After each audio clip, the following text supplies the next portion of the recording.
you say, what do you think about fly selection? You know, what's the key, right?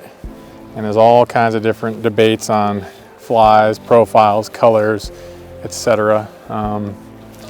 That's another one of those confidence things too. Everyone's got their own favorite fly, right? This is becoming one of my more favorite flies. It's not my most favorite, but it's definitely producing, so I'm excited about that. So, you know, the key is to stick to that range of color, you know, your blacks, browns, greens, whites for trout, and of course when you get into brown trout, your yellows and stuff.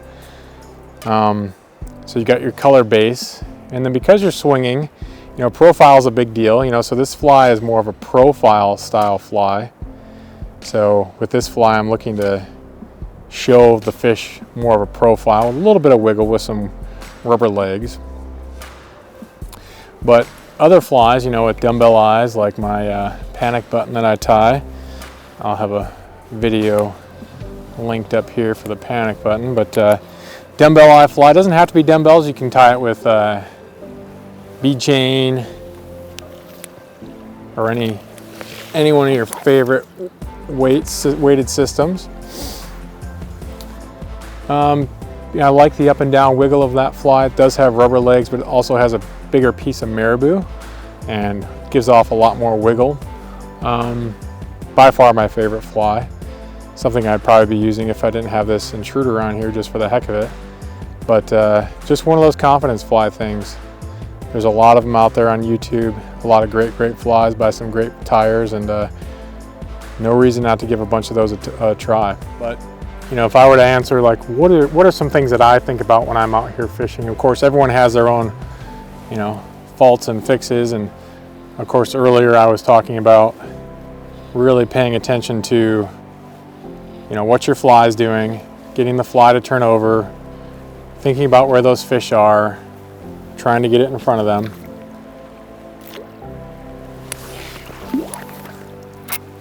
What I'm kind of focusing on tonight, because of this change in heads, I'm really concentrating on trying to get my bottom hand all the way down, picturing about a 10-foot wall in front of me that I've got to stop my rod at. That nice positive stop. I'm also looking at where my fly's ending up for an anchor. There's a fish.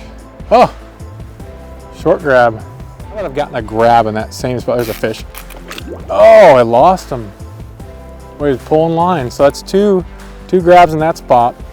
So I'm actually going to back up and try to show it to probably not those same two fish. That might have actually been that fish.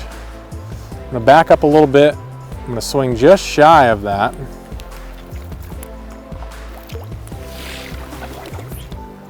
Resetting my previous cast, then I'm going to do the cast where I hooked that fish and then keep making my way down river. So my hunch was right. As this thing kind of funnels up, there's going to be fish laying back there. I'm feeling really confident now. This fly is producing. I don't think I did anything wrong there. That fish was taking line. I kind of set the hook low to the right. You know, a lot of the best advice you'll get is almost do nothing when you have a fish grab. Just let them grab and turn and go. So now I'm back in the position where I had hooked that fish. So I'm feeling pretty confident. And it was a ways out there. It wasn't very far into my swing.